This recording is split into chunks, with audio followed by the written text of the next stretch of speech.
Welcome students, welcome to বদমাস। আমি Amit sir. যে সিরিজ নিয়ে তোমাদের কাছে আগে এসেছিলাম, যে group C group D, SSC group C group D, তার আজকের যে টপিকটা নিয়ে আজকে আলোচনা করবো তা হচ্ছে গড়।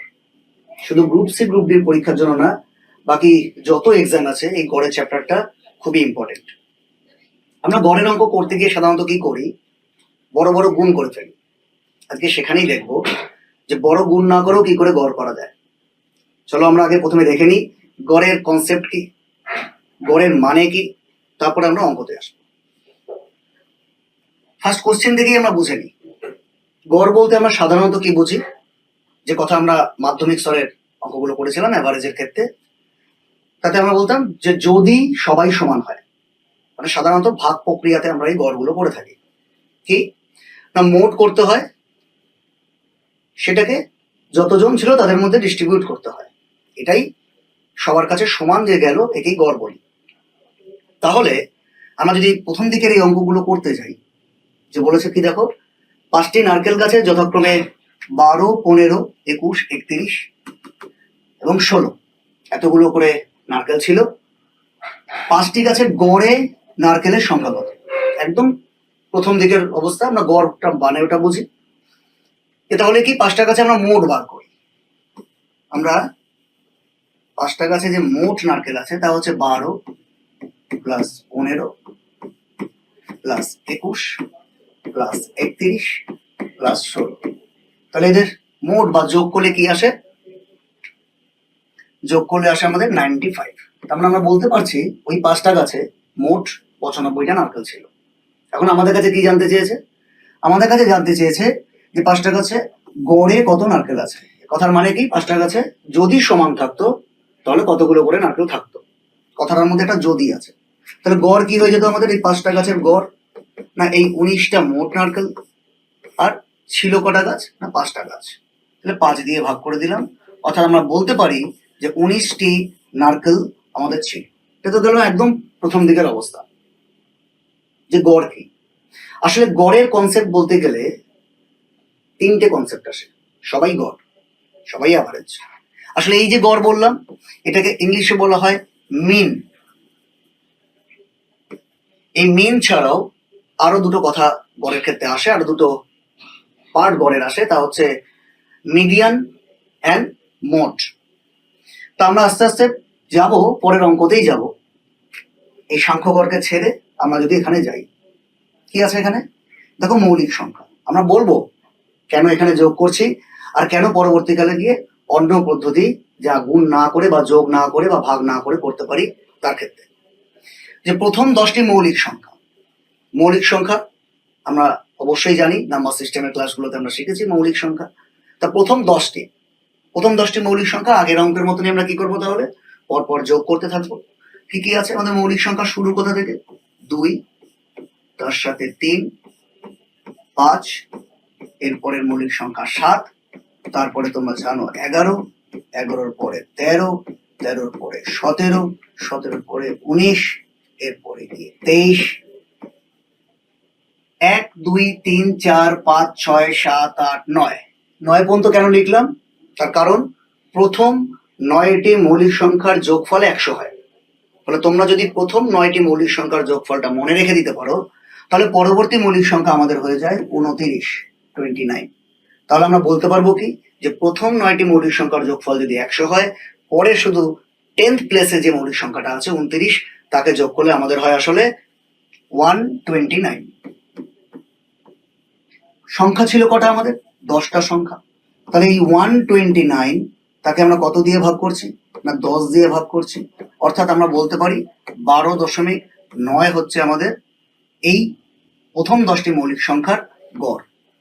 এবার ভেবে দেখো, পরীক্ষায় বহুবার এসছে প্রথম 10টি সংখ্যার না বলে প্রথম 9টি সংখ্যার মৌলিক সংখ্যার গড় বলতে বলেছে। তা প্রথম 9টি হলে কি বলেছিলাম, যে প্রথম 9টি মৌলিক সংখ্যার যোগফল আসলে কত? 100।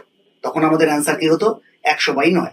তাহলে এই পর্যন্ত যদি আমরা এটা মনে রেখে দিতে পারি, তাহলে আমাদের যদি প্রথম 11টাও বলে, তাহলে আমরা শুধু পরের দুটোকে লেখার সময় হয়তো লিখলাম মৌলিক সংখ্যাগুলো খোঁজার জন্য, যোগ করার সময় 9-এর পর থেকে 10 আর 11কে যোগ করব, তারপরে ভাগ করলে যা অ্যান্সার আসে। এবার এই যে আমরা দুটো অঙ্ক দেখলাম যাদের ক্ষেত্রে না যোগ করতে হচ্ছে, তাহলে এইভাবেই যদি আমাদের অনেক অনেক নাম্বার দেয় তাহলে কি আমরা যোগ করব? যেমন এই যে প্রথম 100টি স্বাভাবিক সংখ্যা, তাহলে এর ক্ষেত্রে কি আমরা যোগ করব? আমাদের ক্ষেত্রে পসিবল না, কারণ প্রথমটা না বলে 100 থেকে 200 পর্যন্ত বলতে পারতো। তো তার ক্ষেত্রে কি করব? আসলে আমরা যে বললাম যে মিন, আমরা এখানে একটু জেনে নিই যে আমরা যে বললাম মিন, কি কি বললাম? মিডিয়ান আর মোড, এদের মানে একটু জেনে নিই। মিন কি? মিন আমরা যে করলাম সেই জায়গাটা, অর্থাৎ সাংখ্যগড়, নিউমেরিক্যাল অ্যাভারেজ, সংখ্যাগুলো যে আছে সেই সংখ্যাদের যোগ করে ভাগ করে সবাই যাতে সমান পায়, মানে গড়ের আসল মান কি? যদি সব সমান হয়। কিন্তু মিডিয়ানের মানে কি? তোমরা ভাষা পড়েই বুঝতে পারছো, বাংলার মানে হচ্ছে এর মিডিয়ান, মধ্যমা। মধ্যমা কি? মধ্যমা হচ্ছে মাঝখান। তোমরা আমাদের ক্লাস যখন প্রিভিয়াস হয়েছে রেশিও অ্যান্ড প্রপোর্শন, সেখানে আমরা মিডিল নিয়ে এসেছিল, মধ্য সমানুপাতি। তাহলে এই মধ্যমা হচ্ছে আসলে যে সংখ্যা রাশি আমাদের থাকবে তাদের যে মিডিল পজিশনে যে থাকবে সে হচ্ছে মধ্যমা। মিডিল পজিশন বলতে কি? ধরা গেল আমার 5টা সংখ্যা আছে। 5টা সংখ্যা কিরকম? আমাদের আছে 6, আমাদের আছে 9, আমাদের আছে 11, আমাদের আছে 10, 12 আর আমাদের আছে 15। তাহলে এই যে সংখ্যাগুলো আছে এর যদি মধ্যমা বের করতে হয় তাহলে মধ্যমা কোথায় হয়ে যাবে? এই মিডিলটা। আবার ভালো করে শোনো, মধ্যমাটা কি না মিডিলে যে থাকবে। কি করে মিডিলে থাকবে? এখন তুমি যদি কোনো কিছুর মিডিল বলতে চাও তাহলে তাকে তো পরপর সাজাতে হবে, হয় ছোট থেকে বড় বা বড় থেকে ছোট, নাহলে খুঁজে পাবে কি করে মাঝখানে কি আছে। তাহলে ছোট থেকে বড় বা বড় থেকে ছোট সাজানোর পরে মাঝখানে যে থাকবে তাকেই বলা হবে মধ্যমা। তাহলে আসবো এই মধ্যমার কাজ আমরা কি করে করব সেখান থেকে আসবো। এবার চলে আসে আমরা মোড। মোড কি? পরীক্ষায় আসে, এখন দেয়, কিন্তু এর অ্যাপ্লিকেশন খুব একটা নেই। এই মধ্যমার যত অ্যাপ্লিকেশন আছে মোডের কিন্তু অ্যাপ্লিকেশন নেই। মোড কি? মোডের বাংলা মানে হচ্ছে সংখ্যা গুরু। সংখ্যা গুরু, বুঝতেই পারছো, সংখ্যা গুরু মানে বেশি। অর্থাৎ কোনো সংখ্যা রাশির মধ্যে কোনো একটা নির্দিষ্ট সংখ্যা যদি বেশি বার আসে তাকে আমরা বলবো সংখ্যা গুরু। তখন ধরো আমরা একটা সংখ্যা রাশি সাধারণত কোথায় ইউজ করা হয়? একটা ক্লাসরুমে পরীক্ষা নেওয়া হয়েছে, তাদের মধ্যে দেখা গেছে এই আমি 10, 12 কি 15টা স্টুডেন্ট, তাদের আমি সংখ্যার ট্যাবুলেশন দিচ্ছি। কিভাবে? 5, 6, 4, 5, 6, 3, 5, 2, 1, 0, 0, 5, যতগুলোই সংখ্যা থাকুক, 1, 2, 3, 4, 5, 6, 7, 8, 9, 10, 11, 12, 12টা সংখ্যার একটা স্টুডেন্ট ছিল, 12 জন, তাদের এই নাম্বার পেয়েছে 10-এর পরীক্ষাতে। আমাদের কাছে জানতে চেয়েছে এদের সংখ্যা গুরু কি। সংখ্যা গুরু কি হবে? যে সংখ্যাটা সব থেকে বেশি বার এসছে, 5, 2 বার, 3 বার, 4 বার, তাহলে আমরা কি বলবো? এদের সংখ্যা গুরু বা মোড আমাদের কি হয়ে যাবে? আমাদের মোড হয়ে যাবে 5, কারণ এই সব থেকে বেশি বার এসছে। এটাও কিন্তু এক প্রকারের গড়। গড় আসলে কি? একটা তুলনামূলক সংখ্যা যা দিয়ে আমরা কিছু আইডিয়া করতে পারি। তাহলে দেখলাম আমরা কি 3 রকমের গড় কনসেপ্ট আমরা দেখলাম। একটা যেটা আমরা সাধারণত গড় বলে থাকি, যাকে আমরা বললাম মিন, আগের কোশ্চেন দুটোতেই দেখলাম যে সবাই যদি সমান হয়। আরেকটা কি দেখলাম? আরেকটা দেখলাম মধ্যমা। মধ্যমা কি না মিডিয়াল পয়েন্টে যে থাকবে সে। আর কি দেখলাম? সংখ্যাগুরু। কে সংখ্যাগুরু? না যে সব থেকে বেশি বার থাকবে। তাহলে এই তো করছি আমরা তো গড়ের অঙ্ক, মানে আমরা মিনের অঙ্ক, অর্থাৎ যদি সবাই সমান থাকে তাহলে আমরা এখানে এগুলোর কাজে লাগবে কি তোমাদের মনে প্রশ্নই আসতে পারে। তাহলে মধ্যমা আমাদের কখন কাজে লাগবে আমরা দেখি। আমরা একটা কোশ্চেন এখানে, আমরা পরবর্তীকালেও আমাদের এই কোশ্চেনগুলো আছে, আমরা এই কোশ্চেনগুলোকে সলভ করার ক্ষেত্রে কাকে ইউজ করব সেটা একবার দেখো। পরেও আবার এই কোশ্চেন আছে, আমি তোমাদের কাছে প্রশ্ন রাখবো। যে ধরো আমি বললাম এখানে সংখ্যা আছে 3, 7, 11, 15 আর 19। এই যে 5টা সংখ্যা, এই 5টা সংখ্যার গড় করতে বলা আছে। আমরা যদি প্রথমের পদ্ধতি অবলম্বন করি যে 3 + 7 + 11 + 15 + 19, এদের যোগ করলে কত হয়? 7 আর 3 10, 10 আর 15 25, 25 35, 35 আর 20 55। আর এই 55কে আমরা কত দিয়ে ভাগ করব? এই 55কে 5 দিয়ে ভাগ করব। কত হয়ে যাবে আমাদের গড়? 11। এবার দেখো আমাদের মিডিল পজিশনে কে আছে, মানে মধ্যমা কে? আমাদের মধ্যমা তো 11। তাহলে মধ্যমাটাকেই তো দেখাচ্ছে আমাদের গড়। অর্থাৎ যখন কোনো সংখ্যা রাশির মাঝের ডিফারেন্স গুলো একই রকমের থাকে, অর্থাৎ গ্যাপ গুলো একই রকমের থাকে, তখন তার মধ্যমাটাই মিন হয়, অর্থাৎ মিডিয়ানটাই মিন হয়। তাহলে এরকম গ্যাপ সংখ্যা রাশির আমাদের কোথায় কোথায় থাকবে?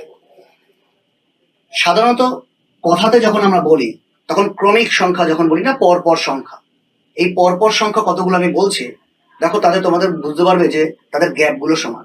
যেমন ক্রমিক স্বাভাবিক সংখ্যা। কারা স্বাভাবিক সংখ্যা? 1 2 3 4, এদের মাঝের গ্যাপ কত? 1 করে। ক্রমিক বিজোড় সংখ্যা। কি করে বিজোড় সংখ্যা আসছে? 1 3 5 7, গ্যাপ আমাদের 2 করে। ক্রমিক জোড় সংখ্যা কি করে আসছে? 2 4 6 10 12, গ্যাপ আমাদের 2 করে। তাহলে শুধু ক্রমিক হলেই চলবে না, এই ব্যাপারগুলো যদি থাকে, বা ক্রমিক যদি নাও থেকে এইভাবেও থাকে, একে কিন্তু কোনো সংখ্যার ডেফিনেশন দিতে পারছি না যে এটা আদৌ বিজোড় না জোড়। কেন? অনেক দূর বিজোড় হলেও কি আছে আমাদের পর ক্রমিক না, 3-এর পরে তো 5 হয়, কিন্তু গ্যাপ সমান থাকলেই হবে আমাদের। তার মানে যে সংখ্যা রাশিদের মধ্যে গ্যাপ আমাদের সমান থাকবে তার মধ্যমাটাই মিন হবে। এইবার তাহলে এই মধ্যমাটা যদি মিন হয়, এখানে তো ছিল 5টা সংখ্যা, ফলে বলে দিয়েছিলাম তার 1 2 3 4 5-এর মাঝখান আমাদের কি হয়? 3 হয়, 3 নম্বর সংখ্যাটা হয়। তার মানে আমরা বুঝতে পারছি যে মিডিয়ান আসলে পজিশনকে বলছে, নট কোনো ক্যালকুলেশনকে বলছে। পজিশন কোনটা? না মিড পজিশন, মধ্য পজিশনকেই মিডিয়ান বলছে। এখন এই মিডিয়ান বা মধ্যমা কি করে বের করা যায়? বের করা যায়, আমার কত সংখ্যা আছে দেখো? 5টা। বা এই যে আমার হাতে 5টা আঙ্গুল আছে, এটা 1 number 2 number 3 number 4 number 5 number.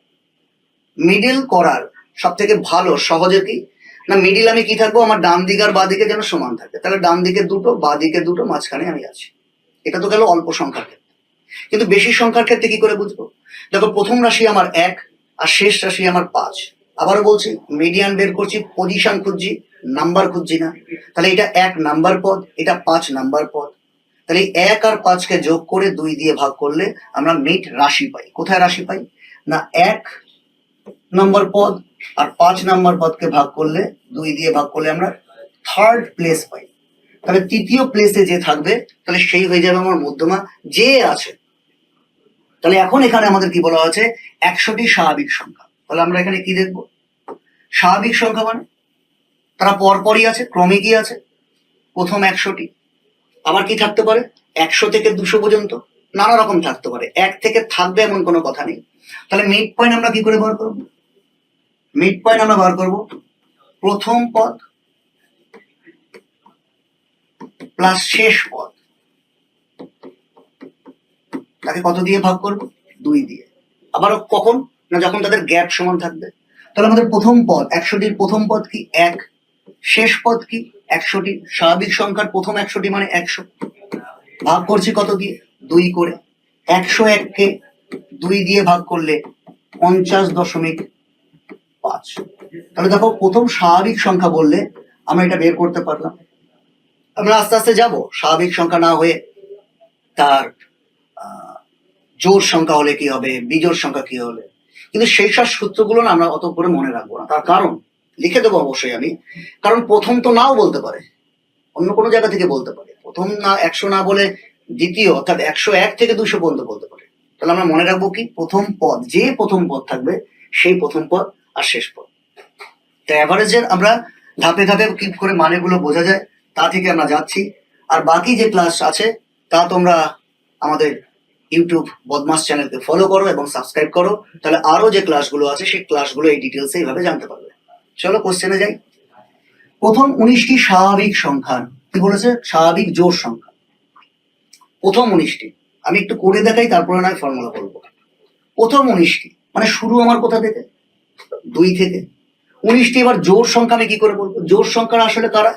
জোড় সংখ্যা আসলে হচ্ছে আমার যদি স্বাভাবিক সংখ্যাটা থাকে তাদের সাথে 2 গুণ করতে করতে গেলে। কেন দেখো আমার প্রথম সংখ্যাটা কি? 2, কি করে হচ্ছে? 1 × 2। পরের সংখ্যাটা কি আমার? 4, কি করে হচ্ছে 2 ইন্টু 2। তারপরে সংখ্যাটা আমাদের কি 6, কি করে হচ্ছে 3 ইন্টু 2। তাহলে জোড় সংখ্যা আমাদের কি স্বাভাবিক সংখ্যাগুলো যে থাকে তাদের সাথে 2 গুণ করলেই আমাদের জোড় সংখ্যা পরপর। তাহলে এরকম যদি আমরা 19তম পদ বলি তাহলে এটা কি হবে আমাদের উল্টো দেখি। 19তম পদ 2 দিয়ে গুণ করলে কত হয়ে যায় না 38 হয়ে যায়।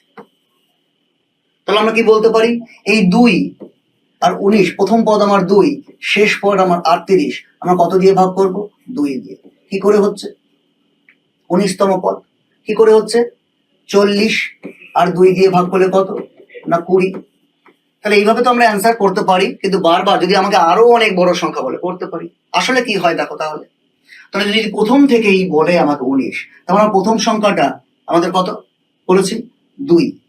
কিভাবে আছে 2 1 ইন্টু 2 প্লাস শেষ সংখ্যাটা কি আমাদের 19 ইন্টু 2, কত দিয়ে ভাগ করছি 2। দেখো এদের মধ্যে কমন যায় কত 2, তাহলে এই 2 যদি কমন নিই পড়ে থাকে কি 1, আর পড়ে থাকে কি 19, ভাগ করছি কত দিয়ে 2 দিয়ে। এবার ভাবো এই 1 ছিল আমার 1 নম্বর পদ, আর 19 ছিল আমার 19 নম্বর পদ।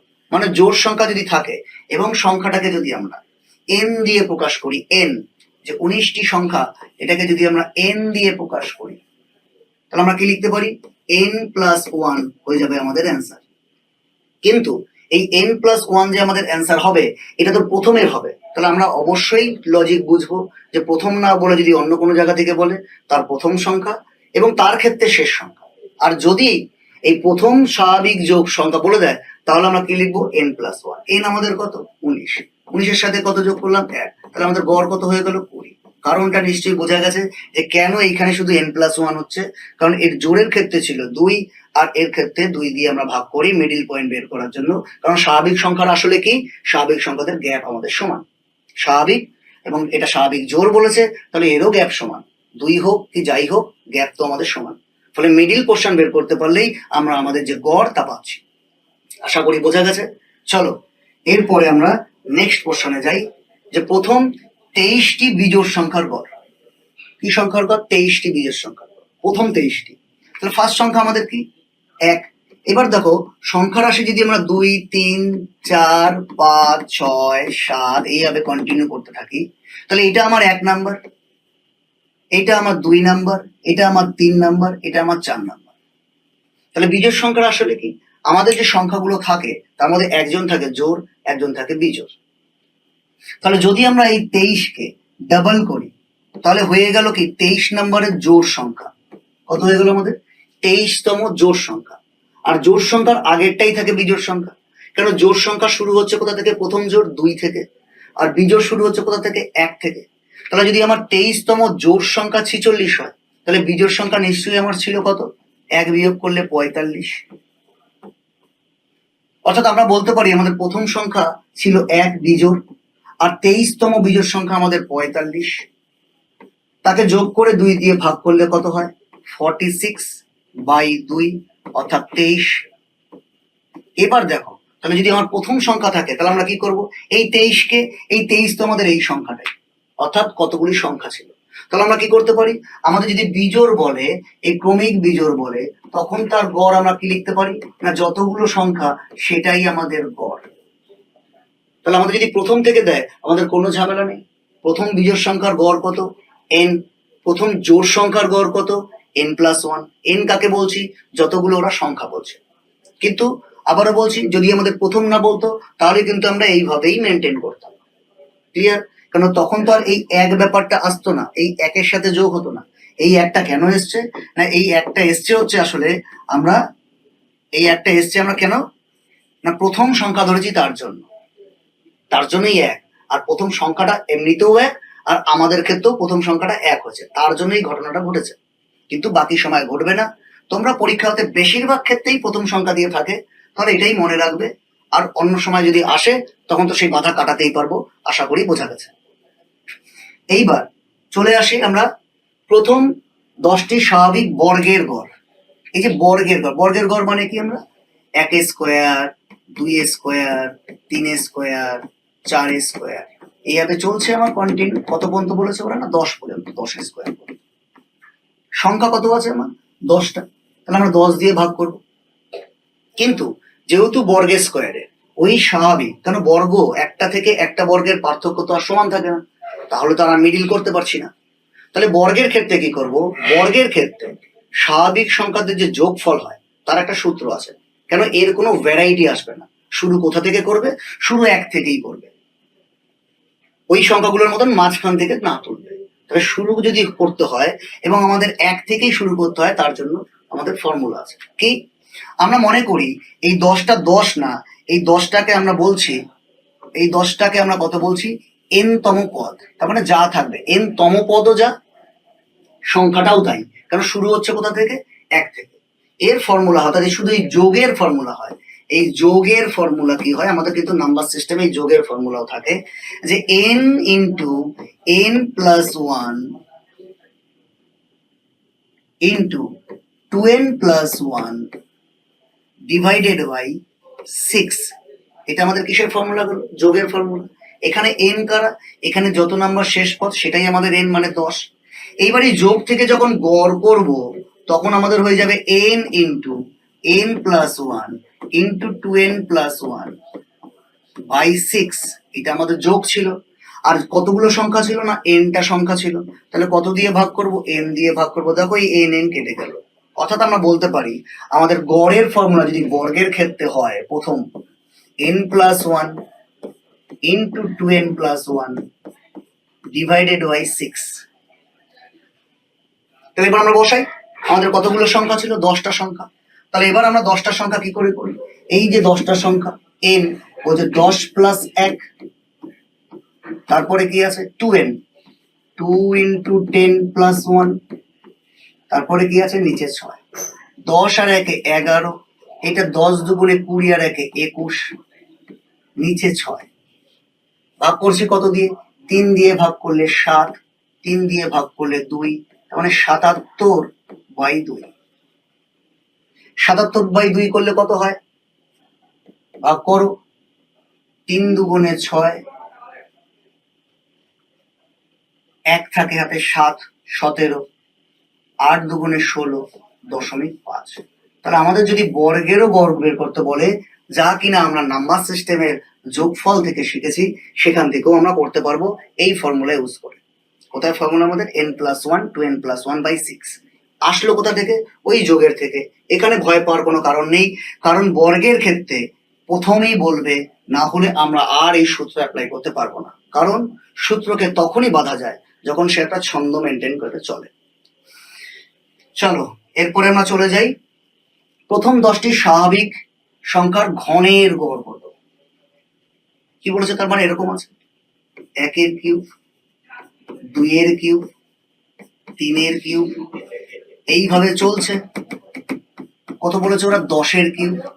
এই 10টাকে আমরা কি ধরে নিই, এই 10টাকে আমরা n ধরে নিই, n কিউব, মানে আমার n তম সংখ্যা। তার ফর্মুলা কি হবে, যোগের, ঘনের যোগ আমাদের কি হবে, n into n plus one by 2 whole square.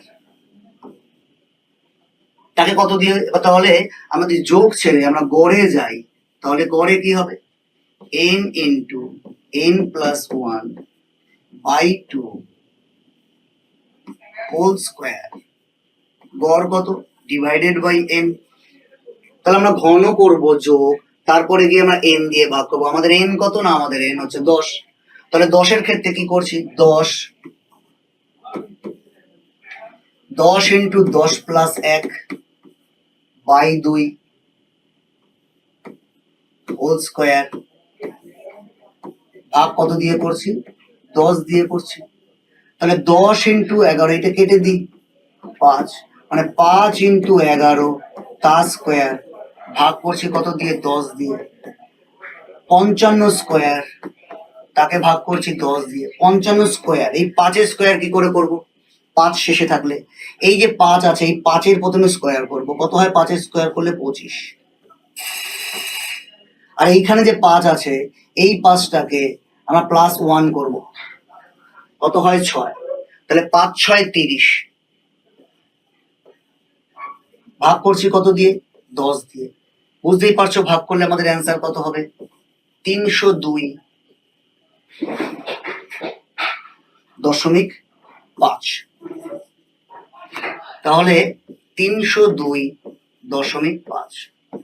এবার ভেবে দেখো, আমাদের যদি গড় বলতে বলে তাহলে স্বাভাবিক সংখ্যার বলতে পারে, সেই স্বাভাবিক সংখ্যা ক্রমিক হতে পারে, স্বাভাবিক জোড় হতে পারে, স্বাভাবিক বিজোড় হতে পারে, তারপরে গিয়ে স্বাভাবিক সংখ্যার গড় কি বলেছে ঘনের হতে পারে, স্কোয়ারের হতে পারে। তাহলে আমরা নাম্বার সিস্টেমের সাহায্য নিয়ে, নাম্বার সিস্টেমের অঙ্করীয় অংশ তা দিয়ে আমরা কিন্তু এই বর্গের এবং ঘনের গড় বের করতে পারবো। এবার আমরা চলে আসি যা নিয়ে আমাদের পরীক্ষায় সব থেকে বেশি থাকে, তা হচ্ছে এদের অ্যাপ্লিকেশন কি করব। এ তো গেল নিউমেরিক্যাল পোর্শনের, অর্থাৎ আমাদের যদি নাম্বার সিস্টেমের অঙ্গ হয় তাহলেও এই গড় থেকে প্রশ্ন আসবে। তাহলে এর আমরা কি করব, এর অ্যাপ্লিকেশন কি করব। মানে এতক্ষণ আমরা অঙ্ক করেছি, গড়কে নির্ণয় করেছি, এবার আমরা কি করব, এবার আমরা গড় থেকে সংখ্যাতে যাব। তার ক্ষেত্রে কিন্তু আমাদের এলোমেলো সংখ্যা, এলোমেলো সংখ্যা কি বলছি, যেসব সংখ্যাগুলো সাজানো নেই তাদের থাকবে না, সবসময় আমাদের কি দেবে, সাজানো সংখ্যাই দেবে। সাজানো সংখ্যা বলতে কি বলছিলাম, এই দেখো 7টি ক্রমিক স্বাভাবিক সংখ্যা। তাহলে ক্রমিক স্বাভাবিক সংখ্যা মানে তাদের মধ্যে ডিফারেন্স কি আছে, সবার ক্ষেত্রেই সমান। এই সেই সমানটা কত, 1 করে স্বাভাবিক সংখ্যা। তাদের গড় কত বলে দিয়েছে, 33।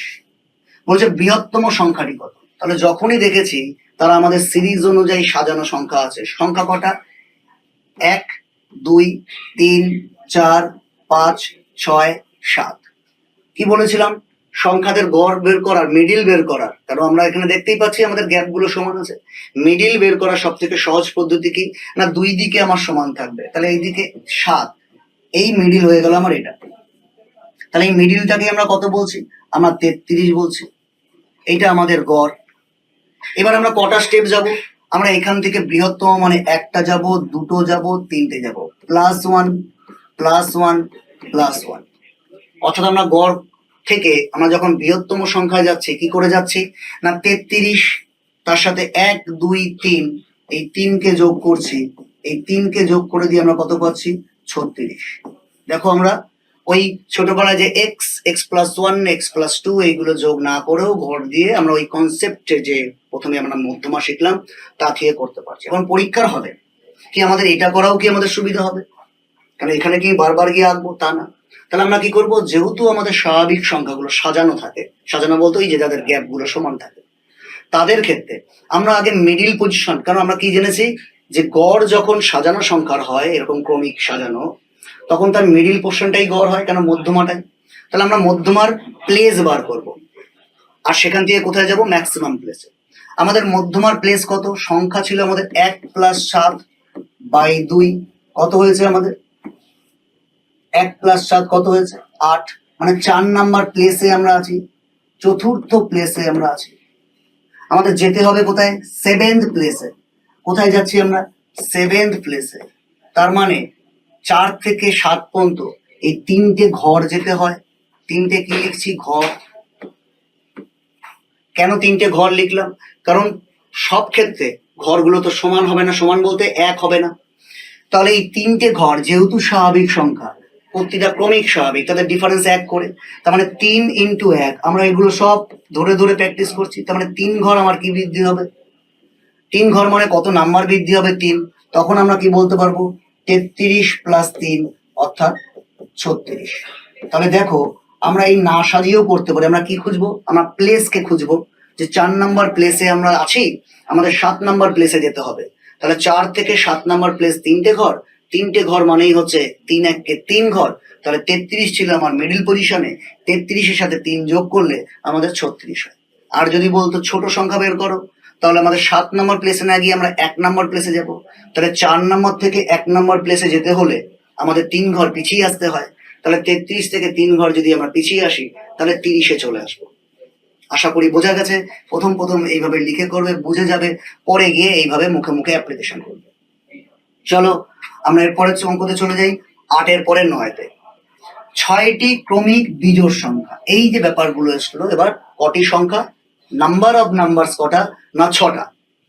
আমাদের এতক্ষণ পর্যন্ত এর আগের অঙ্কতে কি ছিল, নাম্বার অফ নাম্বারস ছিল 7টা। 7টা সংখ্যার মিডিল পজিশন পাওয়া যায়, কিন্তু 6টা সংখ্যার তো অ্যাকচুয়ালি কোনো মিডিল পজিশন নেই। কারণ কটা সংখ্যা আছে দেখো, 1 2 3 4 5 6, এই 6। তাহলে ছটা সংখ্যা যদি মিডিল খুঁজতে চাই, দুদিকে যদি তিনটে তিনটে করে সংখ্যা থাকে, আমরা তো মাঝখানে পড়ে আছি, এই জায়গাটায় পড়ে আছি। অর্থাৎ ওই দুটো সংখ্যা, কোন দুটো সংখ্যা না 3 নম্বর আর 4 নম্বর প্লেসের মাঝখানে পড়ে আছি। আর মাঝখানে পড়ে আছি মানে আমি আমার সিরিজের বাইরে চলে গেছি। সিরিজটা কি ছিল? বিজোড়। এবং দুটো বিজোড়ের মাঝখানে তো কে থাকবে না একটা জোড় থাকবে।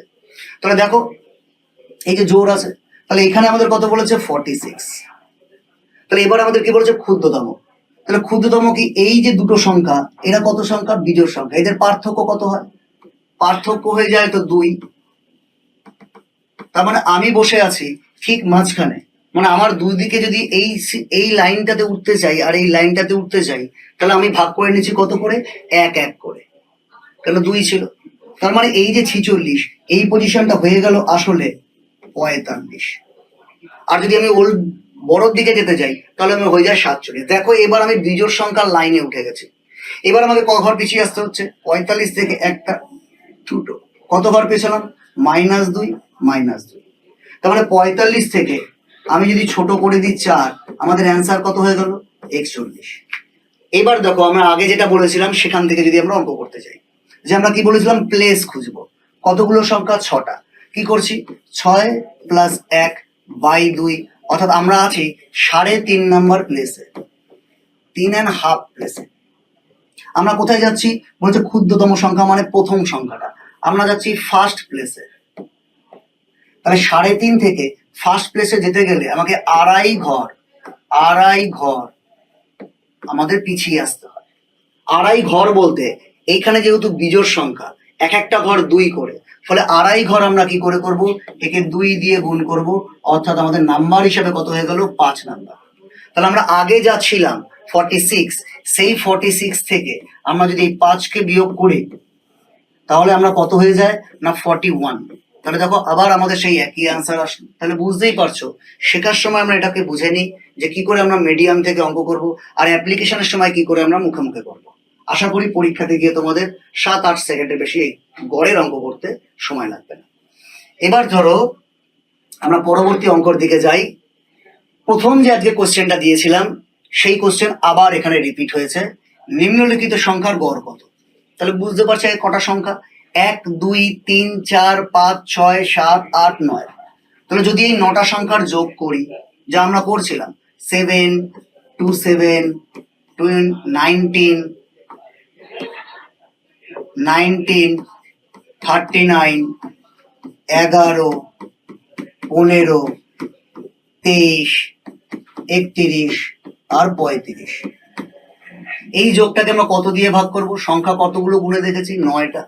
তাহলে যদি 9টা সংখ্যায় আমরা যদি যোগ করি 7 27 19 39 11 15 23 31 35, এদের যোগ করলে হয় 207। কত দিয়ে ভাগ করছি?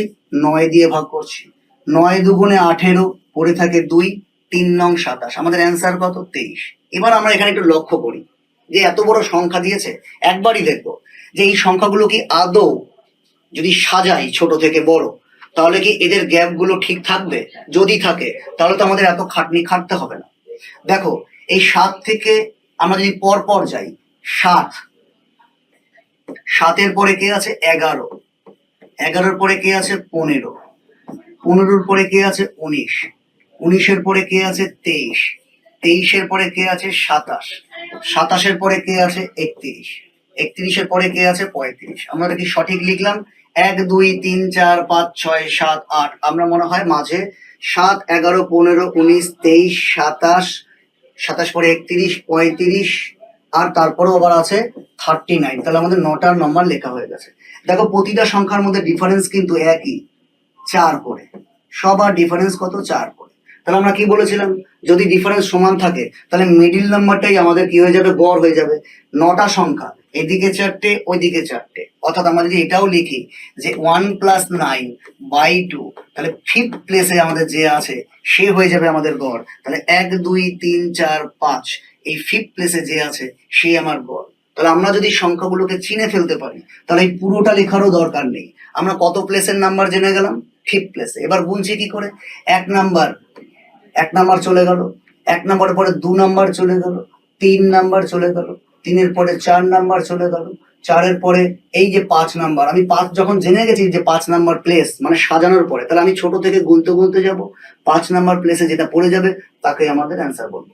তাহলে আমাদের আগে বেসিক কনসেপ্ট ক্লিয়ার করো, তারপরে পরীক্ষার অ্যাপ্রোচ কি হবে সেগুলো নিয়ে তো আমরা আলোচনা করছি। চলো এরপরে আমরা পরবর্তী কোশ্চেনে যাই। যেসব কোশ্চেন আমাদের কাছে বহুবার শুধুমাত্র এসএসসি সি বা ডি মানে এই যে ম্যাট্রিক লেভেলের রাজ্যের পরীক্ষা ছাড়া সব পরীক্ষাতে এসছে।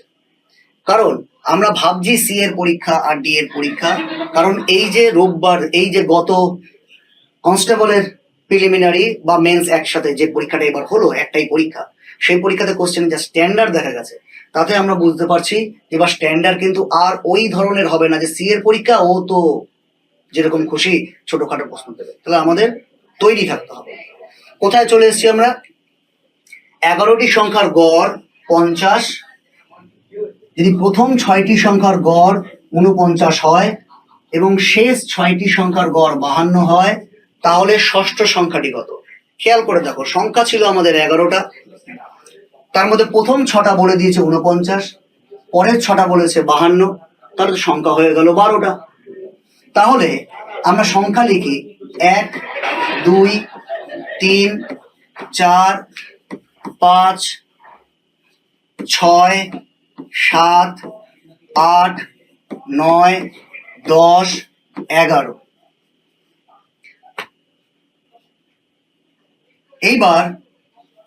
এইবার আমরা যদি এদের প্রথম 6টা দেখি, দেখো এই যে প্রথম 6টা,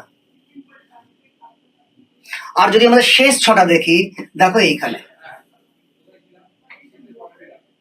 তার মানে আমাদের দুবার কাউন্টিং করে ফেলেছে ওই 6 প্লেসের নাম্বারটাকে, বা ওরা যাকে বলবে এইভাবেই বলবে, সবসময় মিডিলে থাকবে এমন কোনো কথা নেই, মিডিল নিয়ে এখানে কোনো সমস্যা নেই। আমাদের কি বলবে? প্রথম যে কটা বলবে শেষের দিক থেকেও আবার দেখা যাবে একটা সংখ্যাকে ও কানেক্ট করছে। মানে যদি জোড় সংখ্যা থাকে, ধরো 12টা সংখ্যা, তাহলে কিভাবে বলবে? প্রথম 7টা বলবে আর তারপরে গিয়ে পরের 8টা বলবে। 7 15টা সংখ্যা থাকলে ভাগ করছে কি করে? প্রথম 7টা আর পরের 8টা আর 8টা হয়ে গেল 16টা। কিন্তু যখনই 16টা সংখ্যা থাকবে কিভাবে বলবে?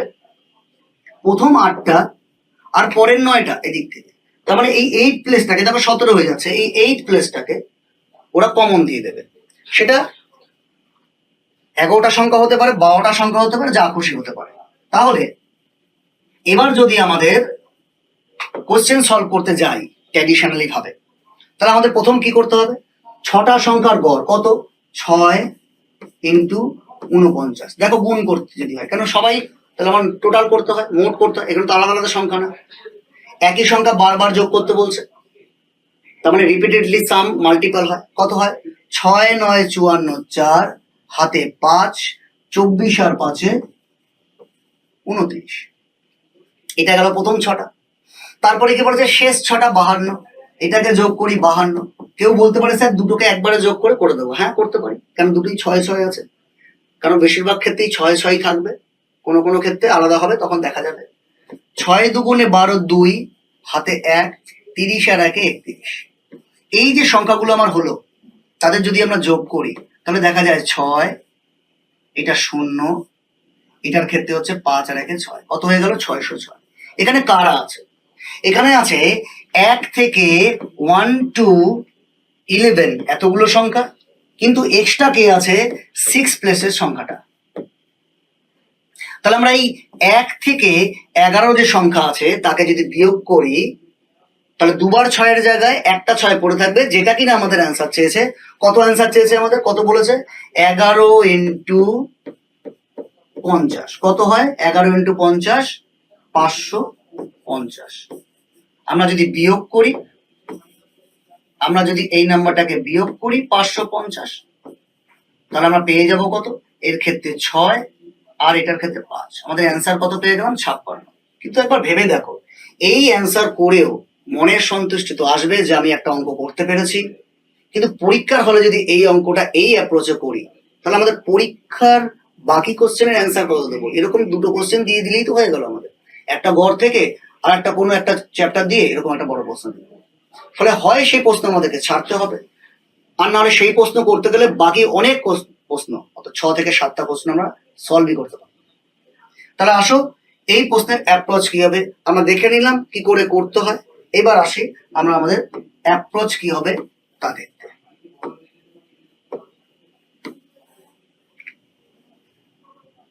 চলো কিভাবে কিভাবে করব। যখন সংখ্যারা ইন্টারকানেক্টেড হবে, অর্থাৎ একটা সংখ্যাকে আমি দুবার বলে ফেলবো, এইখান থেকে একবার বলে ফেলেছি, এইখান থেকে একবার বলে ফেলেছি, এই জায়গাটা আমার দুবার ধরা হয়ে গেছে। এইবার আসি আমরা গড়ের কনসেপ্ট। গড়ের কনসেপ্ট কি? গড়কে ভাই, গড় মানে হচ্ছে সমান তোমাকে থাকতে হবে, যেভাবেই থাকো থাকতে হবে, পাল্লা ভাট করার মতো। মানে গড়ের যদি অ্যাকচুয়াল কনসেপ্ট বুঝতে যাই তাহলে বাস্তবে এর কোনো প্রয়োগ নেই। মানে আমার কাছে 20 টাকা আছে, আমার ভাইয়ের কাছে 30 টাকা আছে, আমাদের গড় কত? কি করলাম আমরা? যোগ করলাম, যোগ করে কি করলাম, তাকে 2 দিয়ে ভাগ করে দিলাম 25। এই যে গড়ে বললাম আমাদের দুজনের কাছে 25 টাকা আছে, তার মানে কি আমার কাছে আদৌ 25 আছে আর ভাইয়ের কাছে 25 হয়ে গেছে? মানে ভাই কি আমাকে 25 টাকা 5 টাকা দিয়ে দিয়েছে? তা তো না, ভাই আমাকে 5 টাকাও দেয়নি, মানে ভাইয়েরও 5 কমেনি আমারও বাড়েনি। ব্যাপারটা কি? যদি যদি যদি হয়, তার মানে গড়ের ক্ষেত্রে আমাদের সবসময় খেয়াল রাখতে কি হবে, এই যদি কথাটাকেই মেনে চলতে হবে। কি করে যদি কথাটা মেনে চলতে হবে? ভাই তুমি যদি আমাদের সাথে গ্রুপে আসতে চাও তাহলে সমান হতে হবে। বেশি নিয়ে আসলে তোমার কাছ থেকে নিয়ে আমরা সবাই ভাগ করে নিয়ে নেব, আর যদি কম পড়ে যায় তাহলে তোমাদেরকেও আমাকে দিতে হবে সমান হওয়ার জন্য। তাহলে এটা হচ্ছে গড়। তাহলে এই যে গড়ের ব্যাপারটা যদি আমরা কোনো বাস্তব প্রয়োগকে দেখাতে যাই, বাস্তব প্রয়োগ মানে যে অ্যাকচুয়ালি কি হয়, অ্যাকচুয়ালি যেটা হয় সেটা হয় এরকম একটা চৌবাচ্চার মতন যদি থাকতো, এটার এখানে জল আছে, এই আরেকটা চৌবাচ্চা, তার এই জায়গায় জল আছে, এই আরেকটা চৌবাচ্চা, এর এইখানে জল আছে। তারপরে ওই যে ধরো 3 জনের কাছে 3 রকমের ওজন আছে। এবার আমরা যদি এখানে একটা নল দিয়ে যুক্ত করে দিই, কিভাবে যুক্ত করি? নল দিয়ে।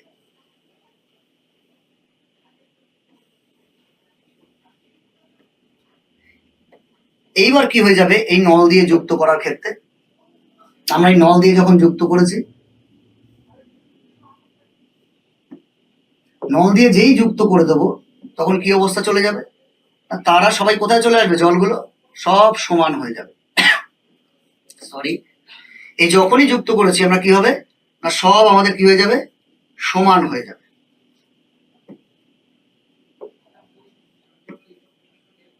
অর্থাৎ সবাই হয়তো এরকম কোনো পজিশনে গিয়ে এরকম কোনো পজিশনে জলগুলো ভর্তি হয়ে যাবে।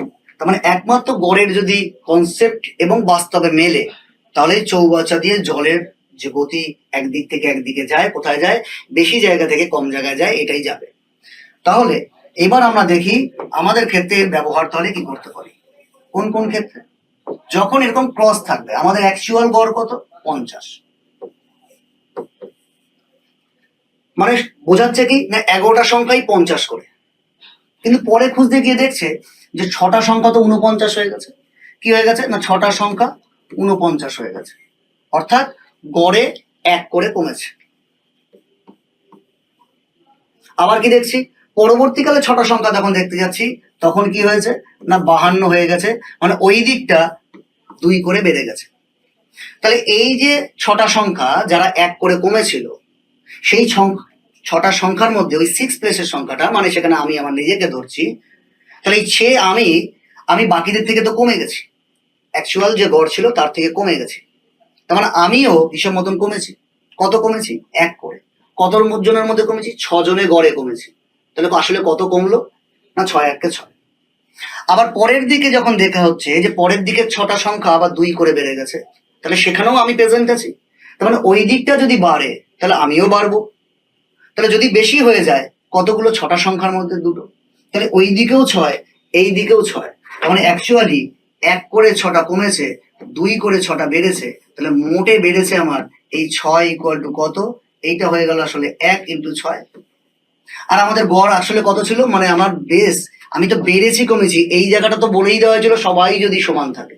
তাহলে ওই 6 নম্বরের প্লেসটা এই অতিরিক্তটার সাথে কি করে দিলাম? যোগ করে দিয়ে আমাদের কত হয়ে গেল? 56। তাহলে দেখো আমাদের কোনো গুণ করতে হলো না এই বড় বড় সংখ্যা, কারণ পরীক্ষার ট্রেন্ডে দেখা যাচ্ছে এই নাম্বারগুলো এখন না দশমিকে দেয়, তুমি গুণ করারই সময় পাবে না। তাহলে একবার খেয়াল করে দেখো আমরা কি করছি, আমি আবার রিক্যাপ করছি যে আমাদের এই 50 কত বলেছে, 11টা সংখ্যার গড়। তাহলে 50 মানে কি সবাই সমান, এখানে ধরেই নিয়েছে। তাহলে যদি সবাই এর থেকে কোনোটা বেশি হয় বা কোনোটা কম হয়, তাহলে এই সংখ্যাটা হয় বাড়বে নাহলে কমবে। তাহলে দেখা যাচ্ছে প্রথম অবস্থায় 1 করে কমেছে, পরের অবস্থায় 2 করে বেড়েছে।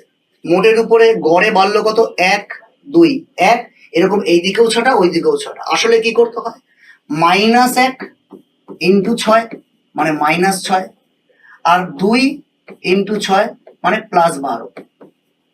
তাহলে আসলে আমি বাড়লাম কত না 6 বাড়লাম। কোথা থেকে, 50-এর থেকে। কয়েকবার প্র্যাকটিস করো, ভিডিওটা বারবার এই জায়গাটা এসে দেখো, তাহলেই দেখতে পারবে এই অঙ্কগুলো জল ভাত হয়ে গেছে। তুমি দেখার সঙ্গে সঙ্গে 8 থেকে 10 সেকেন্ডের মধ্যে এই জটিল অঙ্ক সলভ করতে পারবে। না হলে কিন্তু ওই আগে যেটা দেখালাম ওই গুণ করতে হবে। চলো এর পরের কোশ্চেনে চলে যাই, টাইপ পাল্টে দিই। 5টা সংখ্যার গড় 65, এদের মধ্যে প্রথম দুটি গড় 43 আর শেষ দুটির গড় 38। তৃতীয় সংখ্যাটি কত? দেখো এখানে কি বলেছে, 1 2 3 4 5। তাহলে প্রথম দুটো বলেছে, শেষ দুটো বলেছে, মাঝের জন ফাঁকা, ফলে মাঝের জনের সাথে ওদের আর সম্পর্ক নেই। তাহলে এখানে যদি আমরা ওই ট্র্যাডিশনালি করতে যাই, কি করব, 5টা সংখ্যার আগে গড় বের করে নিই। 5 ইন্টু 65 কত হয়ে যায়, 5 5 25 5, হাতে 2, 30 আর 2 32। এবার আমরা কি করি, এবার আমরা প্রথম দুটো সংখ্যা মানে 2 ইন্টু 43 কত হয়ে যায়, 6 আর 8 46। আর পরে শেষের দুটো সংখ্যা 2 ইন্টু 38 কত হয়, 8 দুগুণে 16 6, হাতে 1, 6 আর 1 7। কত আমাদের অ্যান্সার, 6 দুগুণে 12, যোগ করে দিই, 6 6 12 2, হাতে 1, 15 1 16। তার মানে এইখানে যে দুটো দুটো সংখ্যা, এই দুটো দুটো সংখ্যা আসলে 4টে সংখ্যা। তাহলে আমরা যদি 5টা সংখ্যা থেকে 4টে সংখ্যা বাদ দিই, তাহলে মিডিলটা পড়ে থাকে কখন, যখন দুই দিকের সংখ্যার সাথে মাঝের যে অঙ্কটা বের করতে বলেছে তার কানেকশন নেই। কত হয়, 162। বিয়োগ করলে কত হয়, এটা বিয়োগ করলে হয় 1 3, এটা বিয়োগ করলে হয় 6, আর এটা বিয়োগ করলে হয় আমাদের 1 1 1 163। যে এই যে আমাদের অ্যান্সার 163, 63 লেখা হয়েছিল প্রিন্টিং মিস্টেকের জন্য। তাহলে এবার দেখো আমরা আরেকবার দেখে নিই, গড় ছিল 5টা সংখ্যার 65, তাহলে সবাইকে ওরা প্রথমে 65 বলছিল, কিন্তু বাকি যে দুটো সংখ্যা আছে তারা তাদের থেকে কত কম, তাহলে নিশ্চয়ই পঞ্চম সংখ্যাটা তাদের থেকে অনেক বেশি, কোনোদিনই ওই 63 হতে পারে না, তার বেশি। আবার গুণ করে দেখে নিই, 5 5 25 5, হাতে 2, 5 6 30 আর 2 32। এই দুটো সংখ্যার ক্ষেত্রে 86, এই দুটো সংখ্যার ক্ষেত্রে 76। যোগ করলে 4টে সংখ্যার কত হয়ে যায়, 6 আর 6 12, 2 হাতে 1, 15 1 16। তাহলে এই 5টা সংখ্যা থেকে এই 4টে সংখ্যাকে বিয়োগ করলে আমাদের হয়ে যায় 3 6 1 1 2 আর 1 63। এখানেও এই যে মাত্র 5টা সংখ্যা দিয়েছে, এরাও তো বড় বড় সংখ্যা দেবে, এরাও তো 9টা সংখ্যা দিতে পারে। প্রথম বলতে পারে 9টা সংখ্যার মধ্যে প্রথম 4টে পরের 4টে, 17টা সংখ্যাও দিতে পারে, 8খানা 8খানা। তাহলে 17-এর সাথে গুণ করব, 8 8-এ গুণ করব, তাতেও আমাদের সময় নষ্ট। এটা ছোট অঙ্ক, এটা ছোট সংখ্যা দিয়েছে, ফলে পসিবল। তাহলে এরও অ্যাপ্রোচ আমাদের কি হবে দেখো, আমাদের এর ক্ষেত্রে অ্যাপ্রোচ, এই দুটো নিয়ম আমরা শিখে রাখবো, পরীক্ষার আমাদের বহুবার এসছে। আমাদের সংখ্যা কত ছিল, আমাদের সংখ্যার গড় ছিল 65। তার মানে কি বোঝাচ্ছিল, সবাই 65। সবাই 65 কথার অর্থ কি, ওখানে প্রতিটা সংখ্যাকে ধরা হয়েছে কত করে, 65 করে। কিন্তু দেখা যাচ্ছে দুটো সংখ্যা হয়ে গেছে 43, আবার এই দিকের দুটো সংখ্যা হয়ে গেছে 38। কত কমলো, 65 থেকে 23 বাদ দিলে কত থাকে, 2 আর 2 22, কমেছে। এই দিকেও কত কমেছে, 38 থেকে 8 7 15 1 27, এইটাও কমেছে। তাহলে এই দুটো সংখ্যা যদি কমে যায়, তাহলে নিশ্চয়ই মাঝের সংখ্যাটাকে বেশি হতে হবে, কারণ আমাদের সব কটাকে কত বলেছিল, 65 65 65 65 65। এরা দুজন হয়ে গেছে কত করে, 38 38 করে। এরা দুজন হয়ে গেছে কত করে, না 43 করে। তাহলে এরা যে ধরে ফেলে রেখেছিলাম 65, তারা যখন 43 হয়ে গেল, এদের নাম্বারটা কোথায় যাচ্ছে? 65-র কাছে যাচ্ছে। আর এদের যে ধরে রেখেছিলাম 65 করে, তারা হয়ে গেছে 38 করে, তাহলে তাদের নাম্বারটাও কোথায় গেছে? এখানে। কেন গড়ের ক্ষেত্রে একটা জিনিস সবসময় মনে রাখবে, যে গড়ের ক্ষেত্রে একটাই কনস্ট্যান্ট এবং সত্যি কথা, সেটা হচ্ছে মোট। মানে মোট এদের কত আছে না 500, ওই যে 325। তাহলে মোট যদি ঠিক রাখে, এরা যদি কমে তাহলে ওকে বাড়তে হয়, এরা যদি কমে তাহলে ওকে বাড়তে হয়। তার মানে যদি মাঝখানটা ফাঁকা থাকে, অর্থাৎ যেখানে দুপাশের নাম্বার বলবে, মাঝের নাম্বারটাকে বলবে না, নেবে না, তার ক্ষেত্রে কি করব? কমলে ওখানে বৃদ্ধি করব, কমলে ওখানে বৃদ্ধি করব। তার মানে আমাদের যে নাম্বারটা ছিল কত গড়? 65, আমরা তার সাথে কি করছি? এই 22 ইন্টু কত? দুটো সংখ্যা, একটা সংখ্যা তো ছিল না, গুণটা এখানেই দেখিয়ে দিই। 22 ইন্টু 2 আর কত না 27 ইন্টু 2। এবার তোমরা বলতে পারো, স্যার এটা তো একবারই কাজটা সেরে নিতে পারতাম। হ্যাঁ পারতে। তাহলে 2-কে আমরা গুণ করি 22 প্লাস 27 দিয়ে। 27 আর 22 যোগ করলে হয় 49, যোগ করলে হয় 9, গুণ করলে হয় 98। দেখো এবার 98 গুণ করে, 8 5 13, 3 হাতে 1, 10 আর 6 63। তাহলে আমরা কি দেখলাম? যদি মাঝখানটা জুড়ে যায়, একটা সংখ্যাকে দুদিক থেকে কাউন্টিং করে ফেলে, তাহলে বাড়লে বাড়বে, কমলে কমবে। আর যদি মাঝখানটা ফাঁকা থাকে, তাহলে কি করব? কমলে বাড়বে আর বাড়লে কমবে। তাহলে এখানে তোমরা বারবার আবার বলছি, ভিডিওগুলো রিক্যাপ করে দেখে নাও, দেখে নিয়ে তোমরা দেখতে পারবে যে এইসব অঙ্ক করার জন্য আমাদের 10-12, খুব বেশি হলে 15 সেকেন্ড সময় লাগে। না হলে কিন্তু ওই গুণ করতে হবে, এত ছোট ছোট সংখ্যা আমাদের নাও থাকতে পারে। আশা করি বোঝা গেছে। চলো এর পরের কোশ্চেনে চলে যাই। এর পরের কোশ্চেন, 5টি সংখ্যার গড় 20, প্রতিটি সংখ্যার সাথে কি যোগ করা হয়েছে? 3 যোগ করা হয়েছে। গড়ের ক্ষেত্রে আমরা কি বলেছিলাম? গড় মানে কি? সবাইকে সমান থাকতে হবে। তাহলে আমি যদি আজকে সবাইকে সমান সমান সংখ্যা দিয়ে দিই, তার মানে কি হচ্ছে? সবাই সমান সংখ্যা বৃদ্ধি পাচ্ছে। তো গড়ও তো এটাই বলছে। গড় কি বলছে? যে সবাই সমান। তাহলে আমরা আগে যা ছিলাম, কত ছিলাম? 20। তা ওরা বলেছিলেন মানে কি বোঝাচ্ছিল? যে সবাই এখন 20 আছে। অবশ্য তার কাছে একটা যোগ, একটা ওই যদি আছে, কিন্তু ওদের কথার মানে কি বোঝাচ্ছে? সবাই 20 আছে। সবাইকে আমি আবার 3 করে দিয়ে দিয়েছি, তাহলে সবাই কত করে বেড়েছে? 3 করে বেড়েছে। সবাই আলাদা আলাদা বৃদ্ধি পায়নি, সবাই কত বৃদ্ধি পেয়েছে? একই রকমের সংখ্যা বৃদ্ধি পেয়েছে। তাহলে আমাদের কি হবে? আমাদের সংখ্যা, আমাদের গড় যা ছিল সেটাও আমাদের কি হয়ে যাবে? 3 বৃদ্ধি পেয়ে যাবে। কারণ আমাদের যা ছিল, যত সংখ্যা ছিল, আমাদের দেখার দরকার নেই। নাহলে আমরা নিশ্চয়ই এইভাবে করব না যে 20 ইন্টু 5, এটা হয়ে গেল 100। এরকম কত বেড়েছে? 3 প্লাস 3 প্লাস 3 প্লাস 3 প্লাস 3, এই 15কে যোগ করব। তারপরে কি বলবো? 115। তাকে আবার কত দিয়ে ভাগ করব? 115কে আবার কত দিয়ে? 5 জনই ছিল, অর্থাৎ 23। এটা নিশ্চয়ই আমরা করব না, এতক্ষণ অঙ্ক করতে করতে তোমরা বুঝে গেছো। তাহলে কোনো গড়ের সাথে কোনো একাধিক সংখ্যার, যে সংখ্যা যত সংখ্যাই থাক, সেই গড়ের যে গড় করা হয়েছে তার যতগুলো সংখ্যা ছিল, প্রতিটা সংখ্যার সাথে যদি একই রকমের ট্রিটমেন্ট করা হয়, একই রকমের ট্রিটমেন্ট মানে যদি সবার সাথে একই সংখ্যা যোগ করা হয়, তাহলে ওই গড় বৃদ্ধি পাবে। যদি একই রকমের সংখ্যা বিয়োগ করা হয়, তাহলে ওই গড় হ্রাস পাবে। যদি একই রকমের সংখ্যা প্রত্যেকের সাথে গুণ করা হয়, তাহলে ওই গুণ আকারে গড় বৃদ্ধি পাবে। যদি ভাগ করা হয়, তাহলে প্রতিটার সাথে ওই গড় ভাগ আকারে কমবে।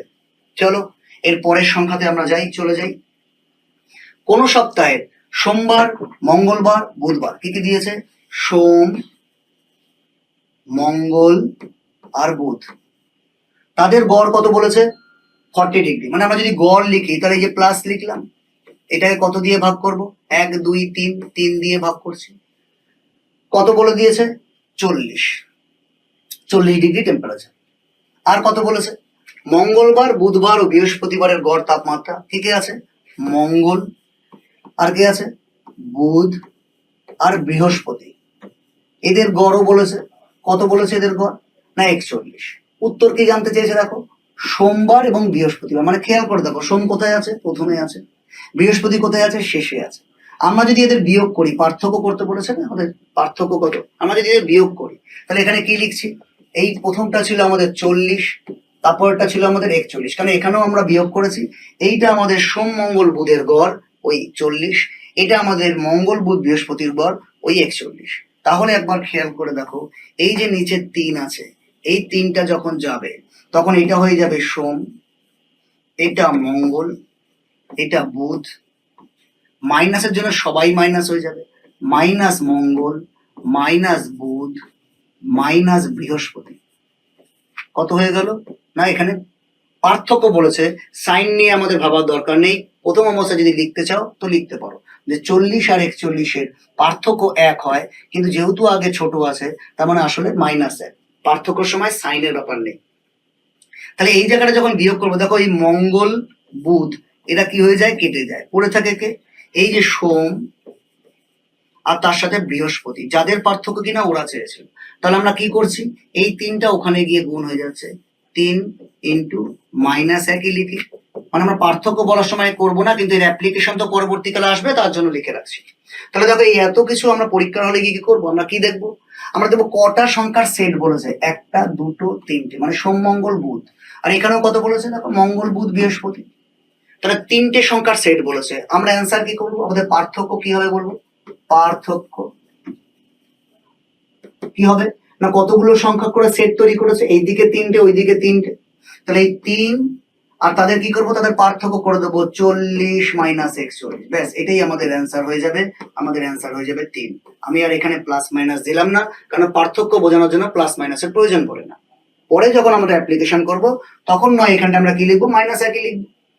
তাহলে বোঝা গেছে কতগুলো সংখ্যা ওরা কি বলতে পারে? সাবজেক্ট বলতে পারে, ওরা দিনের জায়গায় সাবজেক্ট বলতে পারে, ওরা অন্য কোনো ডেটা দিতে পারে, ওজন বলতে পারে যে প্রথম 4টি আমার কাছে ছিল 5 জন স্টুডেন্ট, তাদের প্রথম 4 জনের ওজনের গড় এত, শেষ 4 জনের ওজনের গড় এত, মানে ওরকম 1 2 3 4 আর লাস্টে বললো 2 3 4 5। এবার প্রথম জন আর শেষ জনের বয়স বা ওজন যা দিয়েছে তাদের পার্থক্য জানতে চাইলো। তাহলে আমরা এত কিছু না করে কি করব? তাদের পার্থক্য করব, যে গড়টা বলেছিল সেই গড়ের পার্থক্য করব, আর নাম্বার অফ সেট মানে কত কত করে তাদের ভাগ হয়েছে সেটা দিয়ে গুণ করে দেবো। আশা করি বোঝা গেছে। চলো নেক্সট অঙ্কতে যাই। আমাদের নেক্সট অঙ্ক কি আছে? এটা একদম ট্র্যাডিশনাল পদ্ধতিতে অঙ্ক দেয়, ফলে আমরা এই জায়গাটাও শিখে রাখবো। এ বি সি এর গড় 45, তার মধ্যে এ বির গড় 40 এবং বি সি এর গড় 43। বলেছে বি এর গড় কত? তাহলে এখানে যদি আমরা করতে যাই ওই কমেছে না বেড়েছে এই জায়গা দিয়ে, তাহলে আমাদের কোনো একটা ফলপ্রসূ হবে না। এগুলো দেয়ই তোমাদের টাইম কিলিং করার জন্য, সময় নষ্ট করার জন্য। কি বলেছে?